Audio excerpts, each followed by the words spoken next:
Bismillahirrahmanirrahim.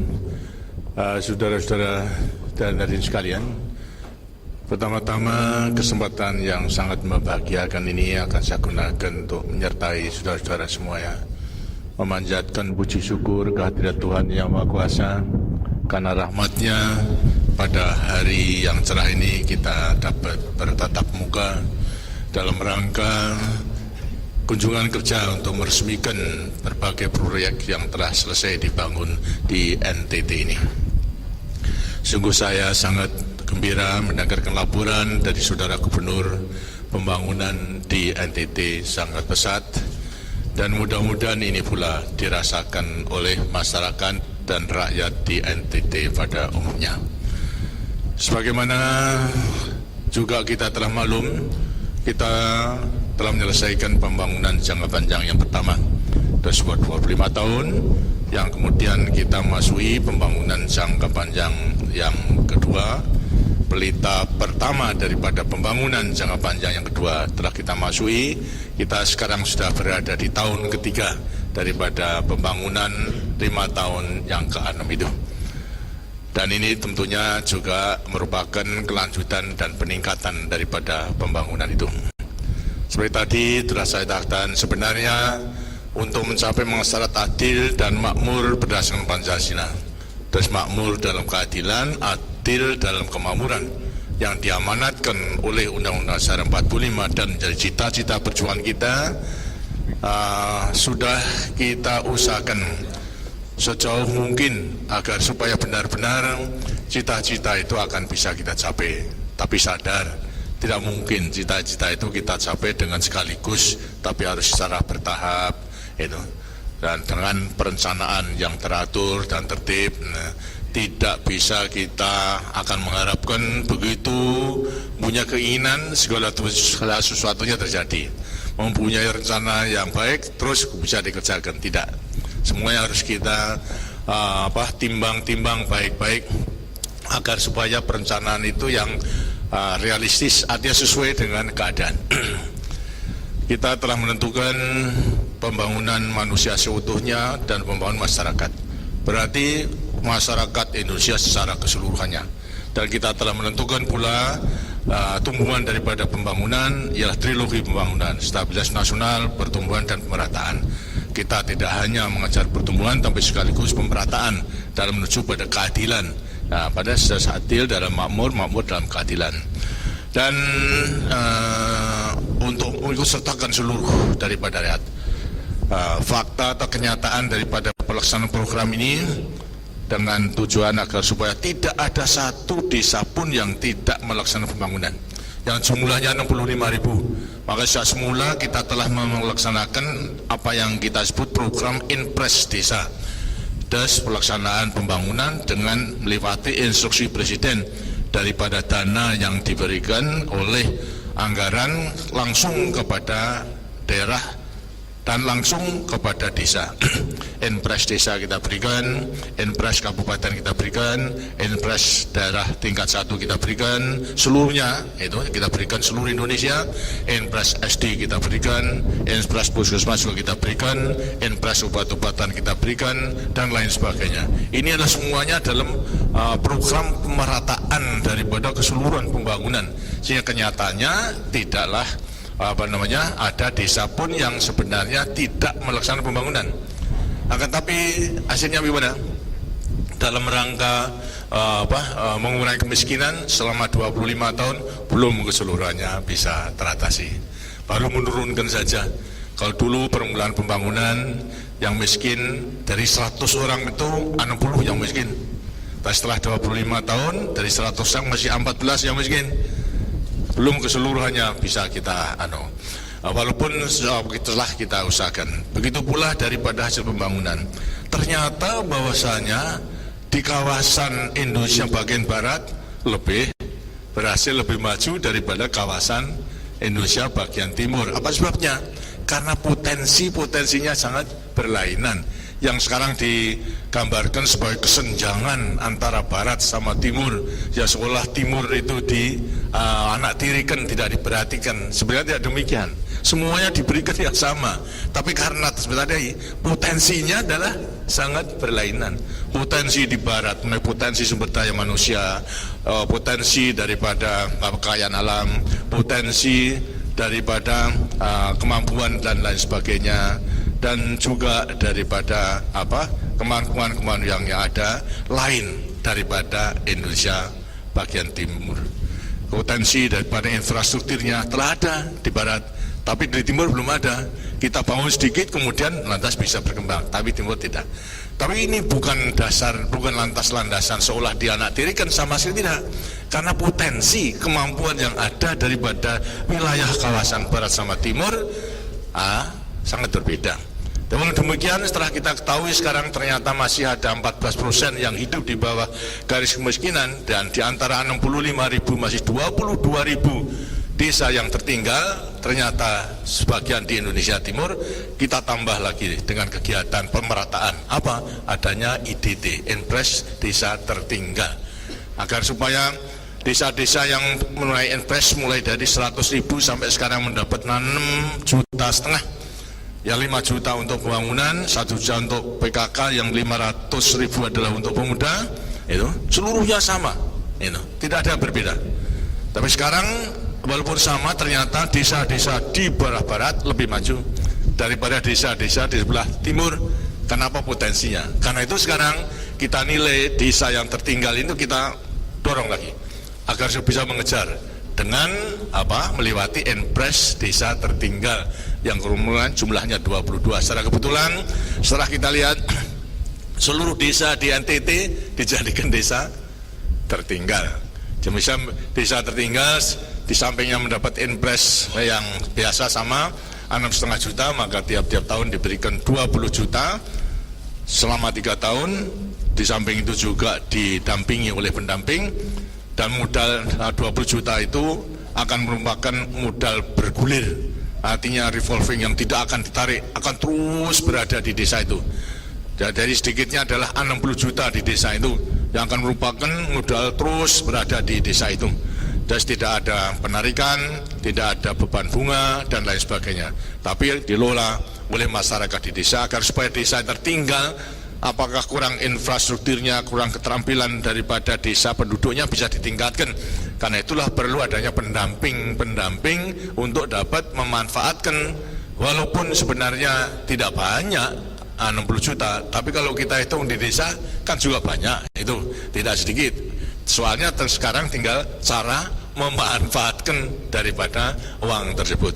Ini merupakan wujud daripada pemerintah, usaha pemerintah dalam rangka melaksanakan pemerataan daripada pembangunan menuju pertumbuhan yang memanfaat pula stabilitas nasional yang telah kita capai itu. Saya ingin nanti mendengarkan sampai di mana maksud dan tujuan daripada program Impres pemerataan, dan ditambah dengan Impres desa itu ada manfaat atau tidak, dan juga daripada pendamping dengan sini nanti akan saya minta bagaimana itu baiknya agar supaya betul-betul manfaat daripada modal revolving dan modal bergulir yang 60 juta itu akan terus berkembang sehingga nanti akhirnya desa itu akan menjadi mandiri. Di samping daripada itu, ternyata daripada 14% daripada rakyat kita yang hidup di bawah garis kemiskinan tidak hanya di desa tertinggal, ada juga yang desa tidak tertinggal, dan jumlahnya tidak sedikit, 11,5 juta. Itu sudah separuh kurang sedikit daripada di daerah desa tertinggal. Ini lantas sekarang lain caranya kita mengembangkan dalam kehidupan negara Pancasila, mengembangkan daripada kehidupan bergotong royong bagi mereka yang telah mampu memanfaatkan waktu sehingga berhasil daripada pembangunan ini dan menjadi orang yang mampu, maka mereka harus memikirkan rakyat kita, masyarakat kita yang masih hidup di bawah garis kemiskinan dengan kemitraan, terus membantu. Saya anjurkan mereka 2% daripada keuntungan 100 juta bersih setelah pajak semua disumbangkan, dan ternyata ini juga akan merupakan modal yang tidak sedikit daripada mereka.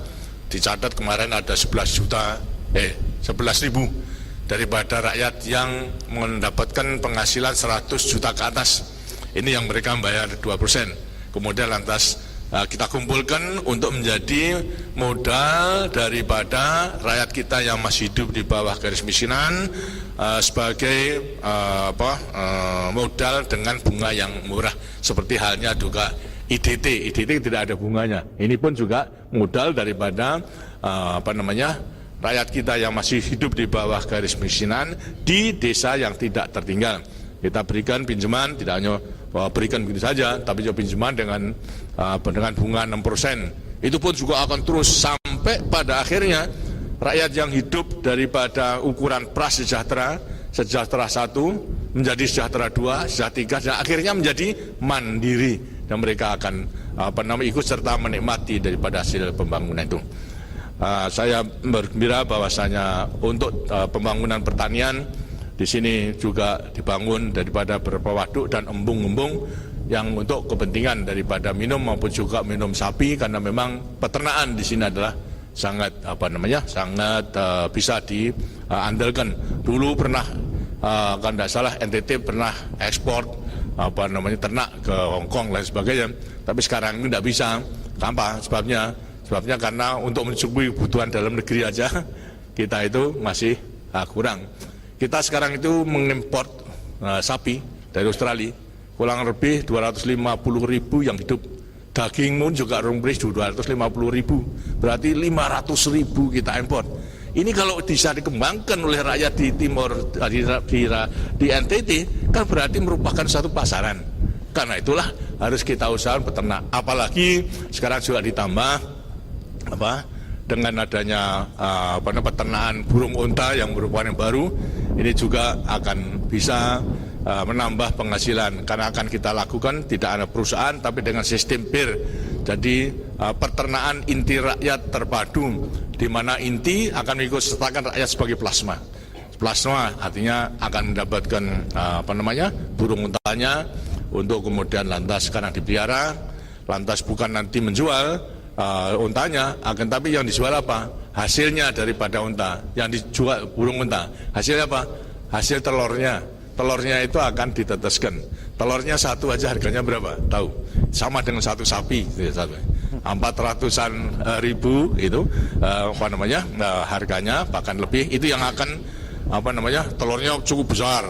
Barangkali 20 telur ayam barangkali. Itu nanti yang akan ditetaskan dan kemudian lantas akan dibesarkan sampai kepada 1 tahun, kemudian akan menjadi burung unta yang bisa dipotong, dan sekarang memang sangat digemari. Apa sebabnya? Pasarannya mencukupi, sangat luas di negara-negara maju. Disebabkan karena negara maju yang sekarang sudah makmur itu takut kolesterol. Jadi sapi itu banyak kolesterolnya. Nah, burung unta itu tidak ada kolesterolnya, karena itulah sangat digemari. Jadi sekarang merupakan pelopor peternakan burung unta di NTT ini. Sudah ada 6 perusahaan yang mengajukan, tapi yang sekarang ada di NTT 1. Ini dengannya akan nambah penghasilan daripada rakyat, karena diharapkan rakyat ikut serta, tidak hanya melihat saja, tapi ikut serta. Karena itu harus belajar pulang.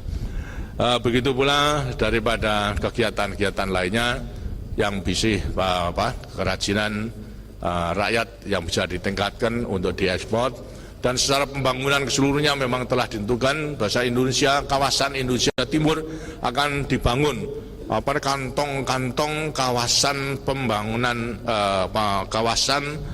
pembangunan ekonomi terpadu KAPET.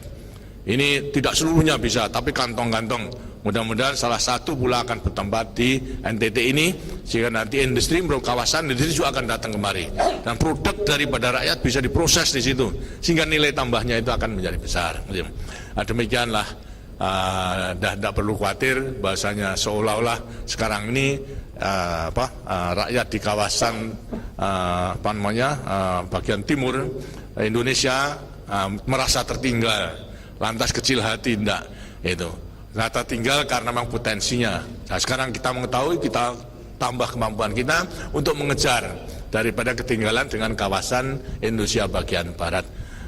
Insya Allah semuanya akan bisa dilaksanakan. Nah, sekarang saya akan minta mengenai pengalaman dari penggunaan dana IDT, karena seluruh desa sekarang, seluruh desa di NTT memperoleh ITT, Impres Desa Tertinggal ini. Siapa yang ingin mengungkapkan daripada daerah desa ITT? ITT? Nah, ini pendamping kan? Anda anunya dulu daripada masyarakatnya dulu. Nah, silakan ya.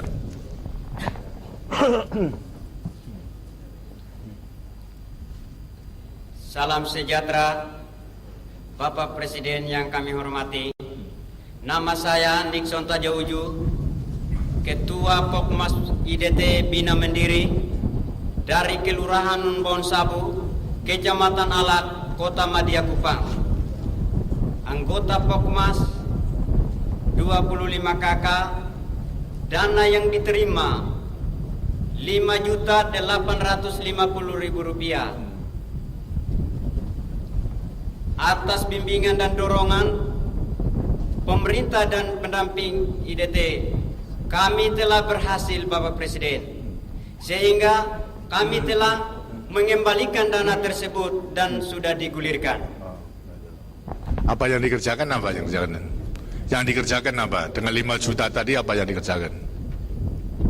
Yang dikerjakan dengan modal 5 juta itu apa? Dikembalikan. Bukan, artinya untuk kegiatan apa? Kegiatannya. Betul. Jenis usaha adalah sebagai berikut. Pandai besi, tenun ikat, kios, penjual ikan kecil, dan steak bougainville.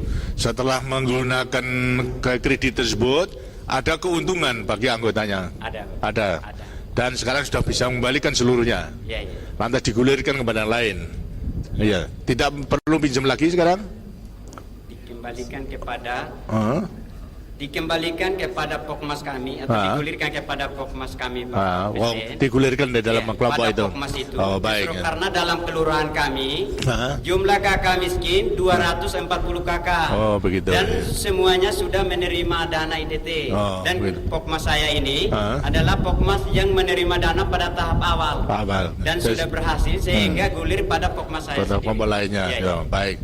Jadi dengan demikian sekarang sudah tahun ketiga, sudah 3 tahun berturut-turut mendapatkan dana itu, bukan?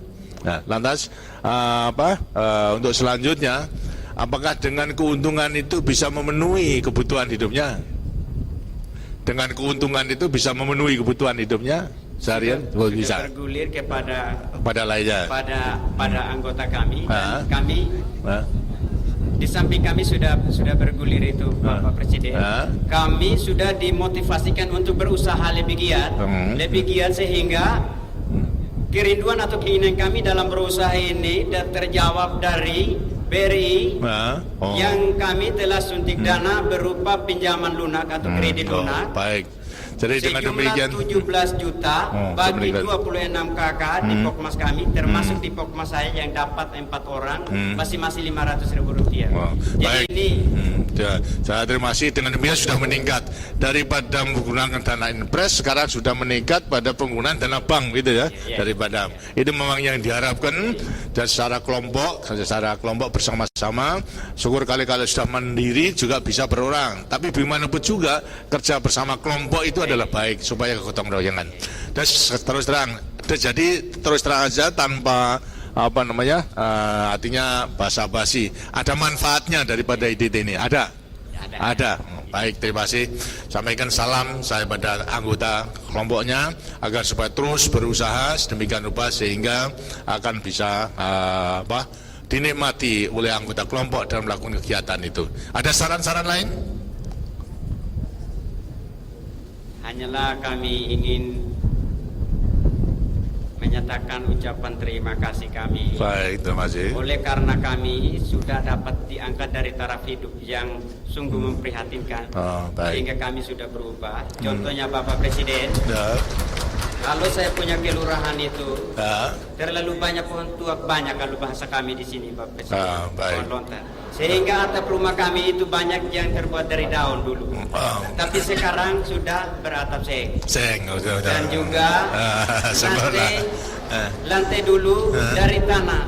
Yang tanah Setelah merah sudah- Pak Presiden. Jadi kami punya sepatu ini. Di semen tanah merah. Baik, Tapi terima kasih. sekarang sudah lantai Baik. dari semen. Ya. Berdasarkan kenyataan ini Bapak Presiden, maka saya atas nama semua anggota Pokmas menyampaikan terima kasih kepada Bapak Pemerintah Orde Baru yang telah mencanakan satu program yang menyentuh langsung kepada kami rakyat kecil. Baik, terima kasih. Di Mudah-mudahan memang samping itu kami juga mohon petunjuk dan arahan kepada Pak Presiden pada saat ini. Kiranya kami dapat tetap diarah dan dibimbing supaya kami dapat melangkah lebih maju ke arah hidup yang lebih baik dari hari ini, Pak Baik, Presiden. terima kasih, insyaallah. Dan akhirnya saya atas nama semua anggota Pokmas Baik. menyatakan siap mensukseskan pemilihan umum 1997 mendatang. Baik, terima kasih sekali. Dan itu memang kewajiban kita dalam terus serta melaksanakan pemilihan umum, karena itu merupakan bentuk dan wujud daripada kedaulatan yang ada pada rakyat. Kedaulatan ada pada rakyat, tapi dipercayakan kepada pemimpin-pemimpinnya melewati pemilihan umum. Karena itulah kesempatan 5 tahun sekali rakyat harus menggunakan haknya itu untuk memilih pemimpin-pemimpin yang akan dipercaya sebagai pemegang kedaulatan daripada rakyat itu. Saya sekali lagi saya sampaikan terima kasih dan saya gembira bahwa kemajuan itu ada. Dan mudah-mudahan setelah ada kemajuan akan terus meningkat sehingga betul-betul rakyat akan hidup dengan makmur. Terima kasih. Silakan. Ya. Sekarang dari pengalaman dari pendamping, apa? Silakan. Ya.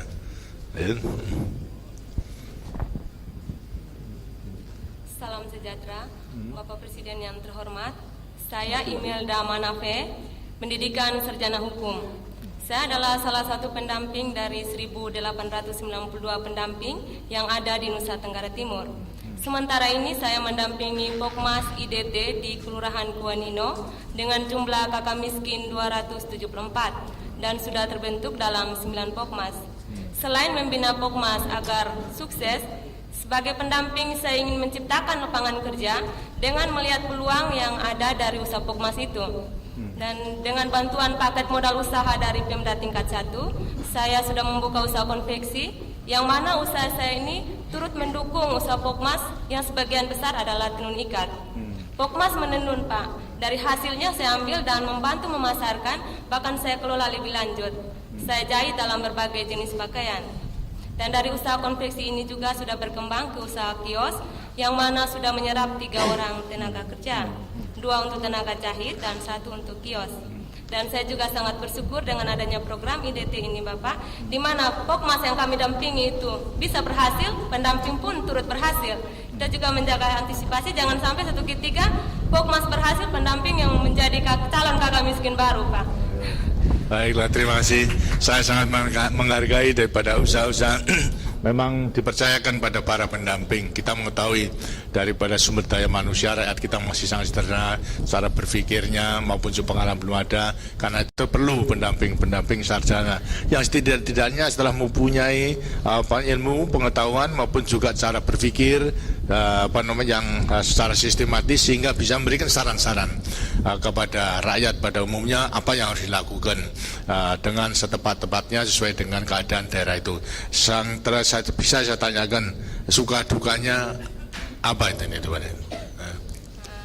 Sukanya, Pak, di dalam program IDT ini kami dapat terjun langsung kepada masyarakat, di mana kami dapat menimba pengalaman. Selama kuliah kami tidak mendapat pengalaman di bangku kuliah itu, tapi terjun langsung ke masyarakat kami dapat pengalaman yang sangat berharga. Oh, baik. Hanya dalam berwira swasta ini. Ya, dukanya apa? Tidak senangnya? Tolong jawab. Dulunya waktu kuliah pandangan kami itu untuk menjadi pegawai negeri, tetapi selama mendampingi Pokmas ini pola pikir kami jadi berubah, Pak. Oh, kami betul. ingin menciptakan lapangan kerja. Saya kira memang benar dari saudara bahwasanya kita tidak bisa hanya belajar di perguruan tinggi saja. Bahkan dalam masyarakat itu merupakan perguruan tinggi yang lebih tinggi daripada perguruan tinggi. Banyak daripada ilmu-ilmu yang bisa kita timba daripada masyarakat yang nampaknya sederhana tapi sebetulnya ilmunya adalah banyak sekali. Kalau kita bisa memperpadukan daripada ilmu yang kita terima secara teori kemudian di lapangan praktek, itulah nanti akan kita memiliki bekal-bekal yang lebih sempurna untuk meningkatkan pengabdian kita pada negara dan bangsa yang sedang bangun. Saya sampaikan ucapan terima kasih. Sudah berapa tahun? Sudah berapa tahun? 25 tahun. Bukan, anunya, pekerjaannya? 3 tahun. 3 tahun ya. Dan nanti sudah waktunya akan ditarik? Belum tahu. Waktunya sudah akan ditarik? Belum. Dari 3 tahun sudah? Belum lah ya. Baik, mudah-mudahan pokoknya selama belum ditarik, laksanakan tugas itu dengan sebaik-baiknya. Terima kasih. Lantas lagi siapa yang ada daripada peternakan, siapa ada? Ya, silakan. Maka. Jam berapa? Pak, maju dikit.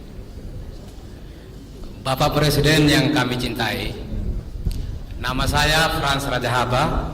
Saya Ketua Koperasi Unit Desa Unuhari dari Pulau Sabu, Kabupaten Kupang, pulau yang terkenal sebagai pulau yang paling kering dan gersang di NTT. Bapak Presiden, pada umumnya kami melihat kekeringan dan kegersangan itu sebagai bencana. Tapi di pulau kami sedang mencoba berusaha untuk melihat sinar matahari yang terik dan iklim kering itu sebagai potensi. Antara lain dengan melakukan budidaya rumput laut. Karena rumput laut ini mengandalkan air laut dan sinar matahari yang terik yang panjangnya 9 sampai 10 bulan dalam setahun. Budidaya rumput laut ini telah melibatkan kurang lebih 310 anggota KUDE, dan tahun lalu kami berhasil memproduksi 250 ton yang kami jual ke pabrik di Bekasi, dan sebahagian kami melalui eksportir di Surabaya diekspor ke Denmark. Usaha lain dari koperasi kami, Bapak Presiden, adalah memanfaatkan padang sabana, padang rumput sabana dan pohon-pohon lahan kering yang survive di iklim kami ini, dan memanfaatkan tanaman-tanaman penghijauan